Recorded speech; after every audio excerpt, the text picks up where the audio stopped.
is mini-grids. So we've tried to put something together. Can I just do the next one? Yes, I did for you. Yes, please. Is there room? Yes, sure. Thanks. So the background, a big market being recognised for this whole area of mini-grids. It's something that we started a couple of years ago. Actually at this event, Powering Africa Strategy Summit 2011, ministers involved in Africa basically saying mini-grids is interesting. Since then, lots of other activities have been taking place, and basically this has come out from the International Energy Agency. Mini-grids are going to provide 40% of new capacity, of energy capacity, electricity generating capacity in developing countries by 2030. So certainly this is a big agenda item, and something that we're taking on board on that one. The next run through this quite quickly. Why mini-grids? Lots of issues. Obviously renewable energy resources we want to be using, but then also energy access. The commercial issues are important. Not just providing energy supplies, but providing opportunities for productive activity. Also the economic social issues, the benefits coming from renewable energy. What are the barriers?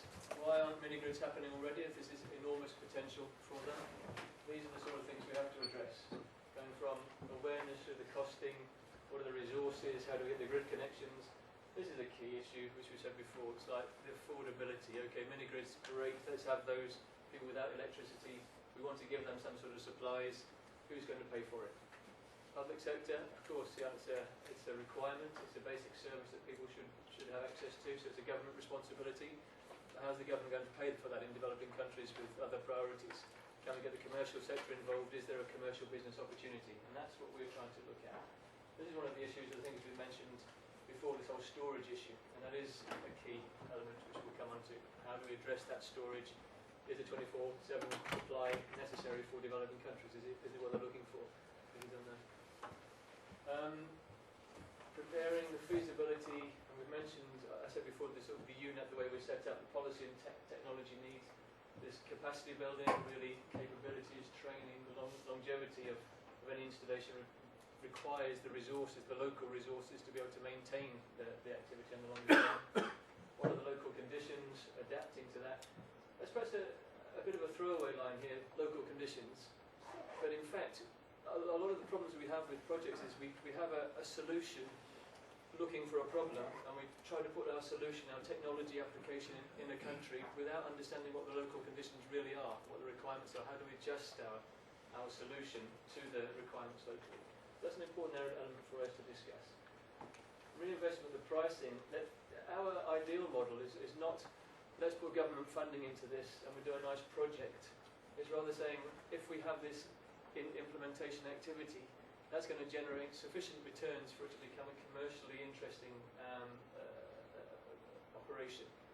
And if it's commercially interesting, it will return sufficient finance to be sustainable in its own right. So our measure of success as an environment program is when we can withdraw and everything continues with the financing that's being maintained. So that's a key element, is price efficiency. And obviously the experience of practical implementation in the different countries. That's what we need to encourage the investment. Cost of hybrids, I think we know this. Okay, so this is diesel generation in red. So little capital investment cost required, but ultimately ends up being the most expensive out of the different solutions. Other different hybrid mini-grid options, slightly advanced, greater capital cost, but actually over time it becomes a cost-effective alternative. Bottom-up approach I've mentioned. Is it 24/7 demand? Will these local communities, at least as a first step, be sufficient to provide some electricity or some power, some energy support, so at least there is an improvement in the situation, and that can then be developed over time. Is that a requirement, or in fact do the people in these areas, developing countries or others, require a full-time service? Sufficient scale for returns is something we're looking at. This is a new idea, this ABC, as having an anchor customer in a community, so there is a sufficient demand in the long term.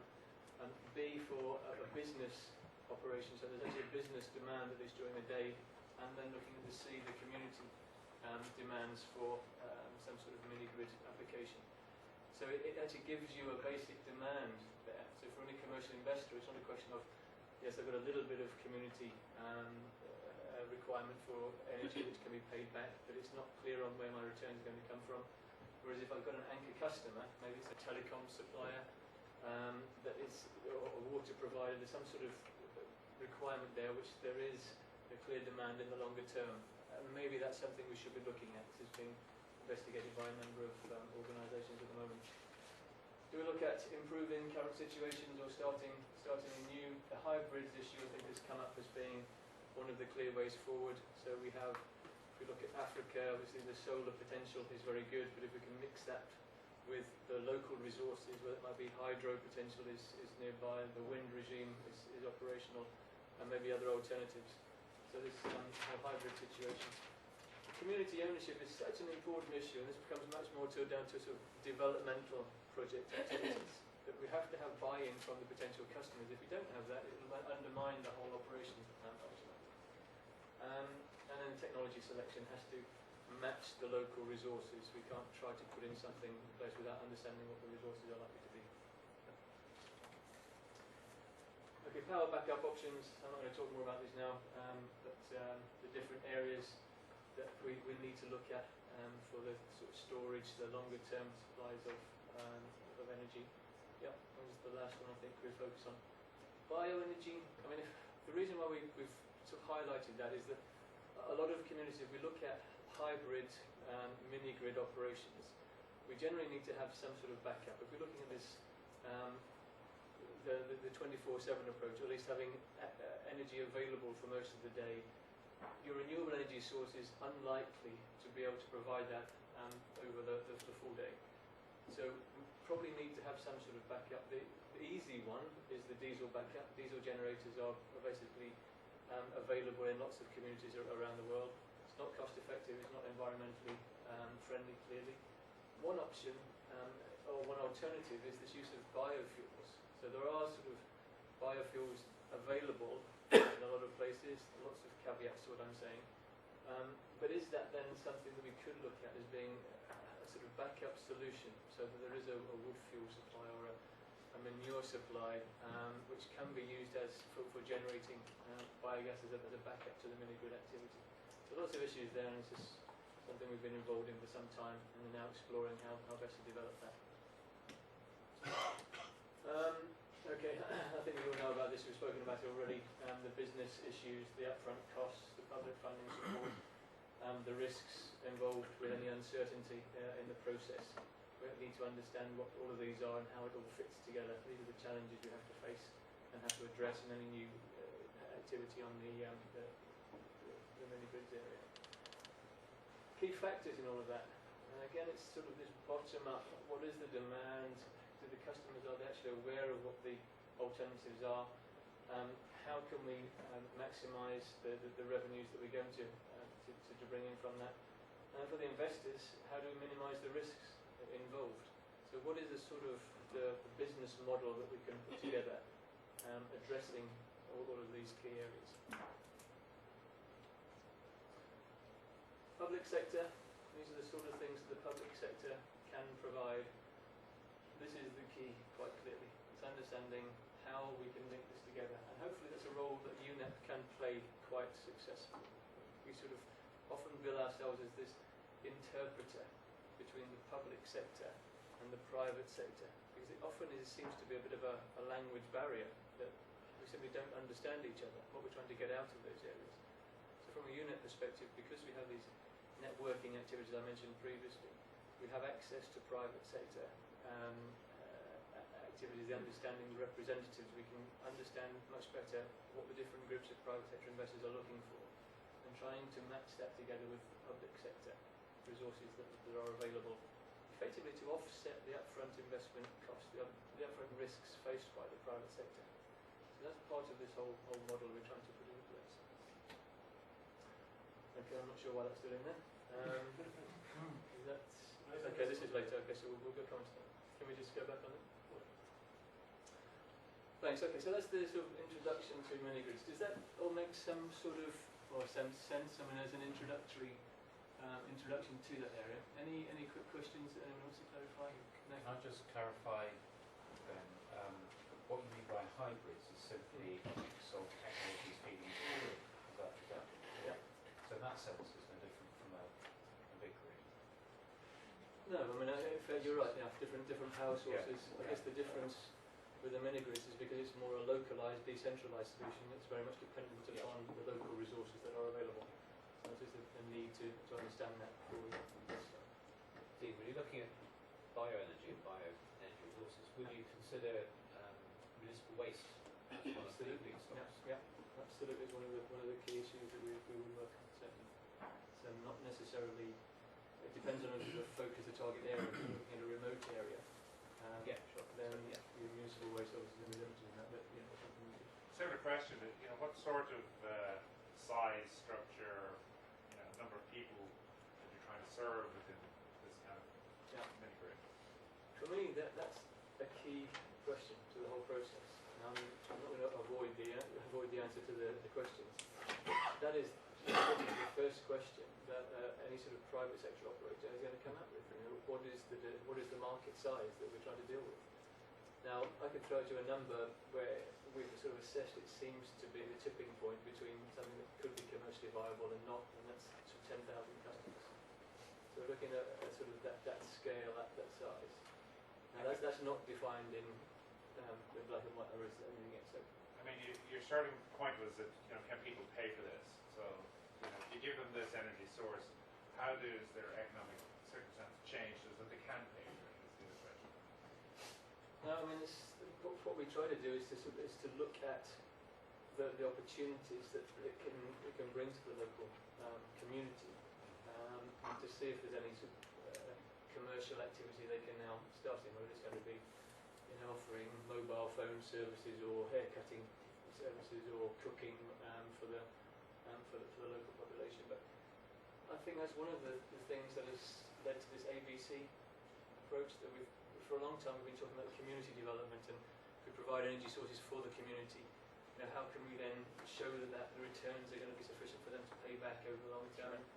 And it's a balanced argument. I mean, you can make the case for it, but I think people are starting to think, well, I'm not sure that's going to be a sufficient or appropriate risk profile for any commercial investment. Whereas if you can say there's this anchor tenant that's going to be there and you will get a certain payback, that won't give you the profits you're looking for in isolation, but at least you've got something to focus on.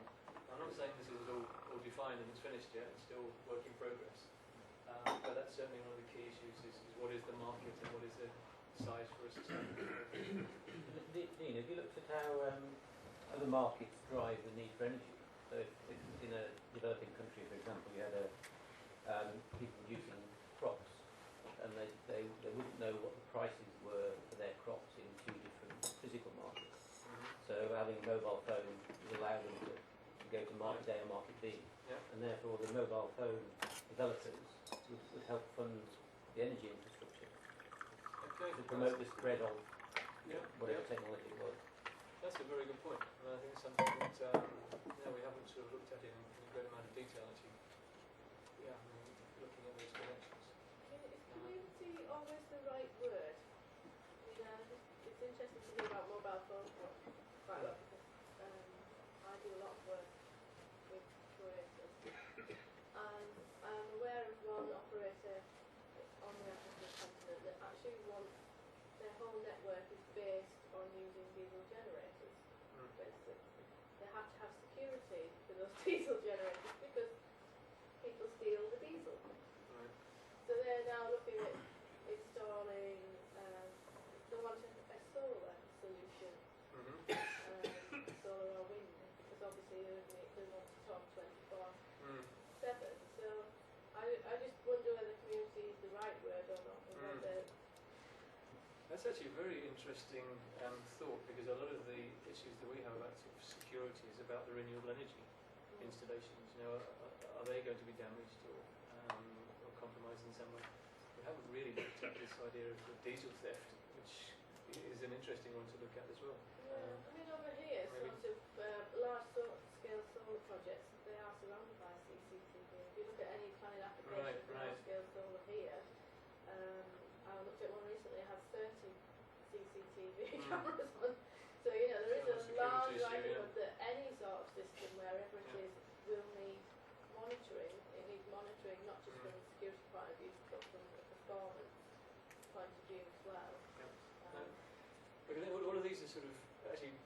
significant ideas, and can I just encourage you to bring them out into these little working groups we're going to have after coffee. We don't want to get into too much detail now, obviously timing-wise we're struggling. Sorry, I saw you were itching to get in. Are you? So it's just a point on that. So the programs that we've been working on in the Valley and learning from other programs where they've not had great success is that level of community ownership. So if there's a community buy-in, there's money has been put in by everyone in the community to the system.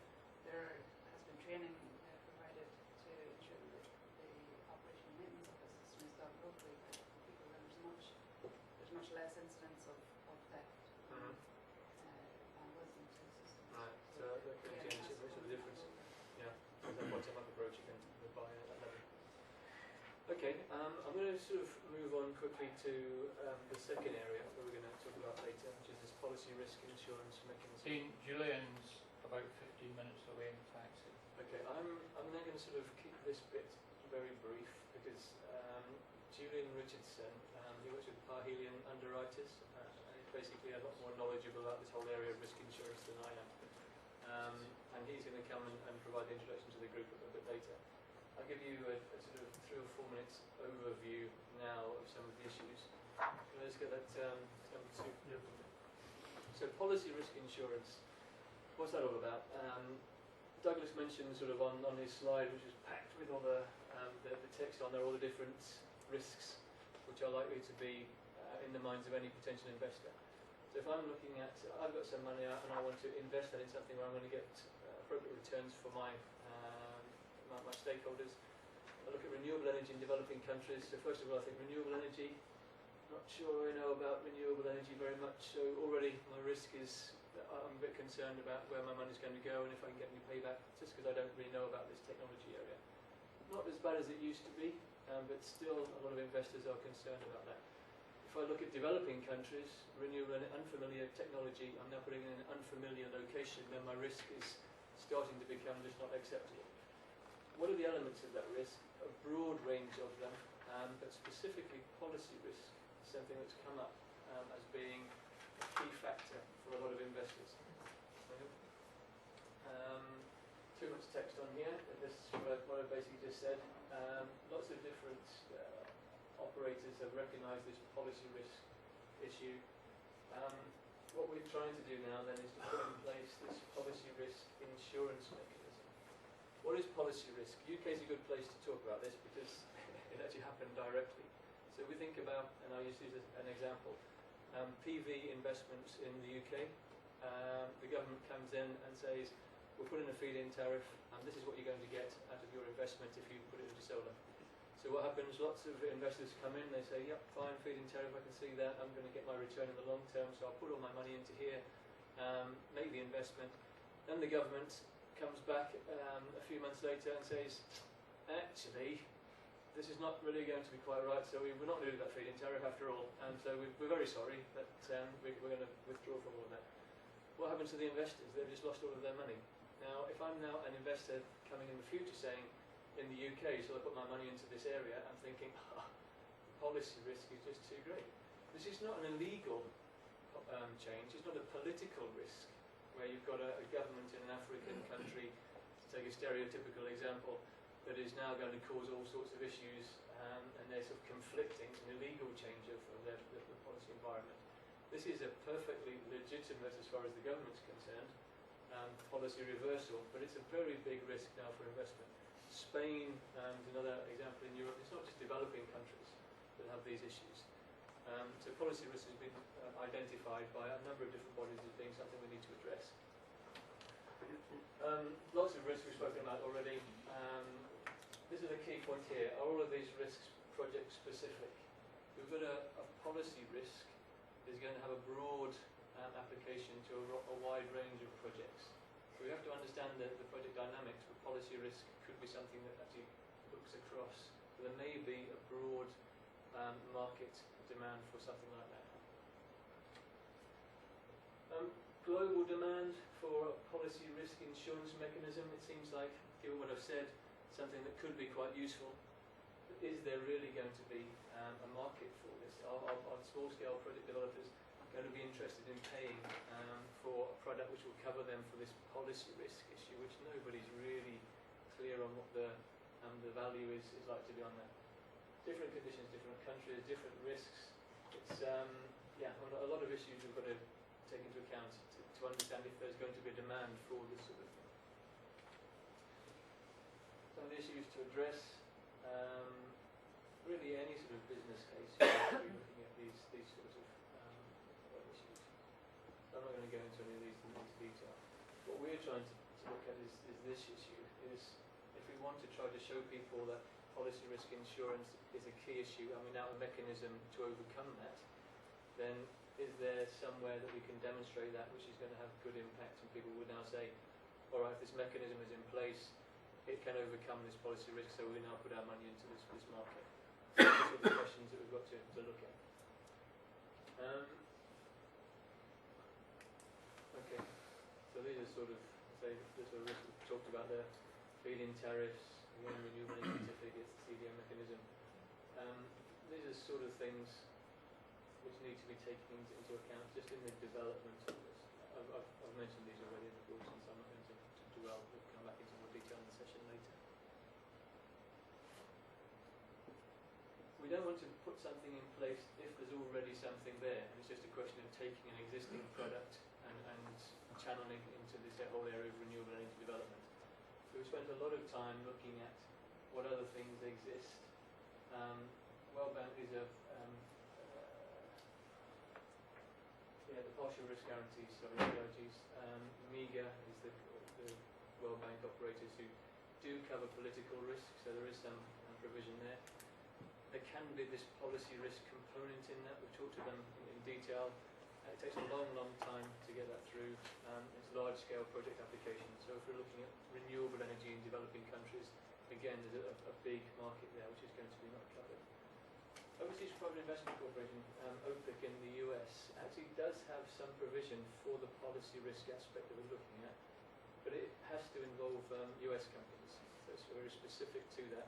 It's not fully defined to look at policy risk per se, but can have some coverage.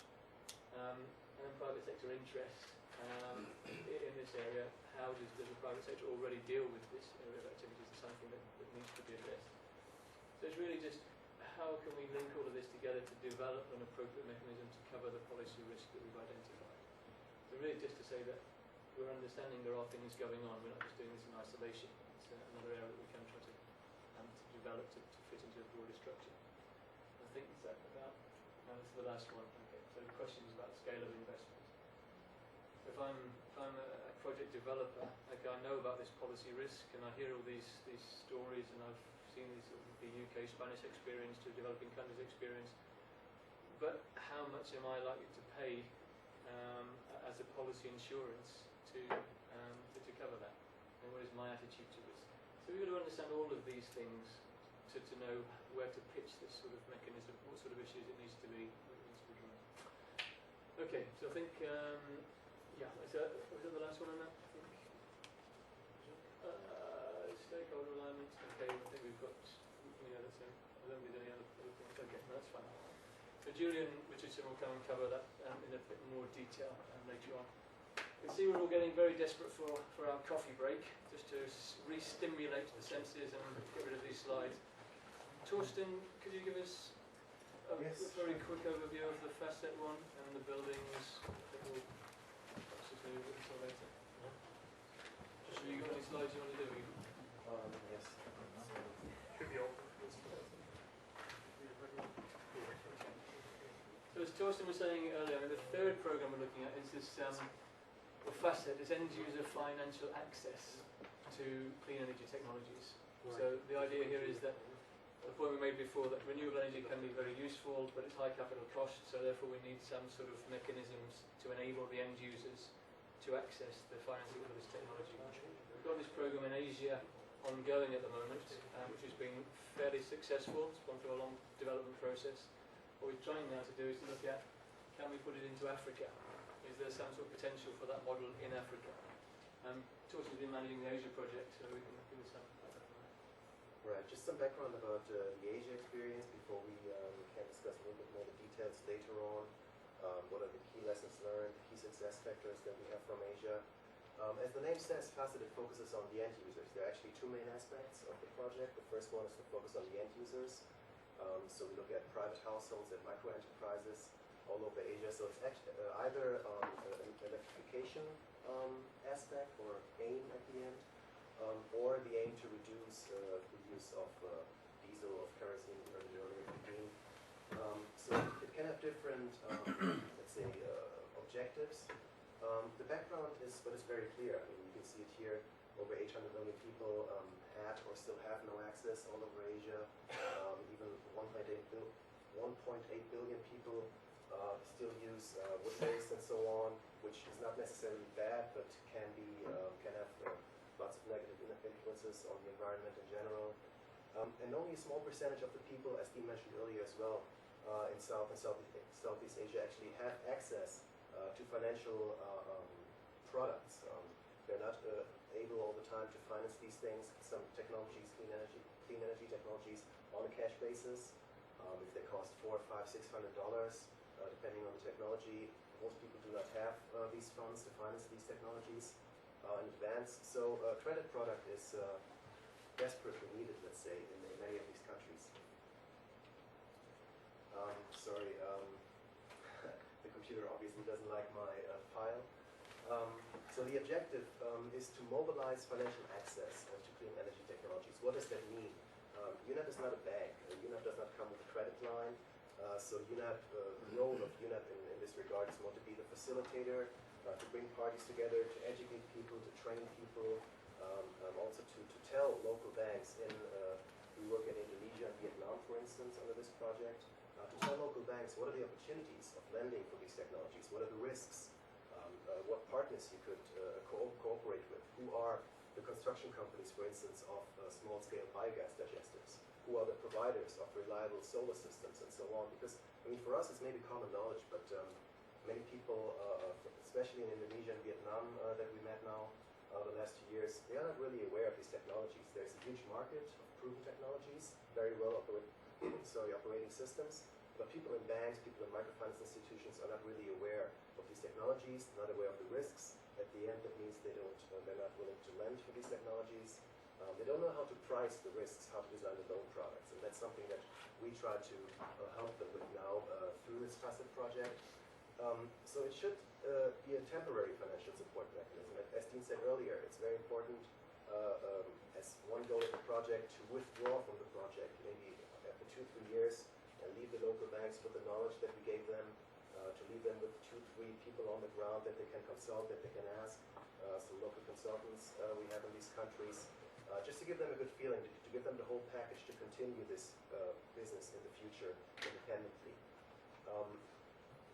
The goal that we have for now, for the next 2-3 years, is the disbursement of around 10,000 loans per country. But actually the most important point is here. You cannot see it right now. Sorry for the format again. It means, again, to highlight that we do not have credit lines. We do not give funds. We do not just invest money or even waste money to distort the market. This happens, unfortunately, quite often. We try to stimulate this process, to facilitate the process, and to involve all the parties that are necessary to make lending for clean energy technologies, let's say, as a common business practice in financial institutions in Asia, operating in 2 pilot countries. On the next slides, I have a few technologies we're promoting. The most dominant one is biogas digesters in Indonesia and Vietnam. There's a Dutch company, development institution called SNV. You're maybe aware of them. They've been very active for the last 8 to 10 years, especially in Asia, but also in Africa, meanwhile, to support local construction companies to construct these digesters, small scale, around 6 to 10, maybe 12 cubic meters, enough for small farms, small households, to have lighting, to have cooking, just the basic needs. So SNV, they support these local construction companies in building these digesters and also doing a quality check, so to have the full package, also to have maintenance services and so on. So one part of our job is to bring together all the local stakeholders, like SME, like the construction companies, like microfinance institutions, the government, of course. I mean, Southeast Asia, everything very much depends on the government. Is the government willing to promote these activities?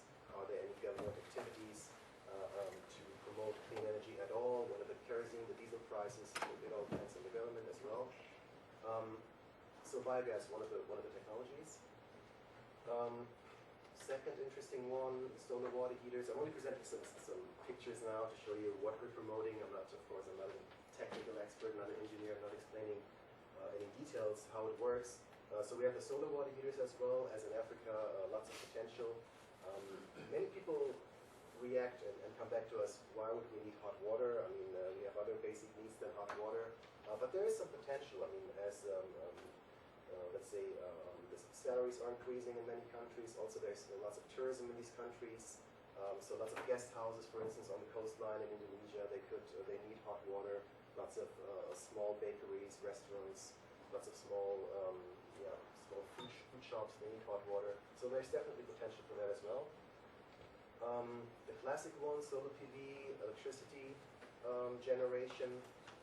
This is something we would like to promote more, but still the capital costs are too high. So still this is one of the technologies that might not be promoted in Southeast Asia under this project. And also potentially we could also do energy efficiency for household appliances. Mandatory is that there is a labeling system in place. This is what we have so far only in Thailand and the Philippines. So we're not doing it in Vietnam and Indonesia as actually planned. And also potential has micro hydro and improved biomass, but this is something we didn't look at any further. This is only possible according to the project terms of reference, but nothing we have had a closer look at. That's it for now. I will come back to that later. This is how we actually designed the project, what were the steps, and what are the key success factors. But that's for later.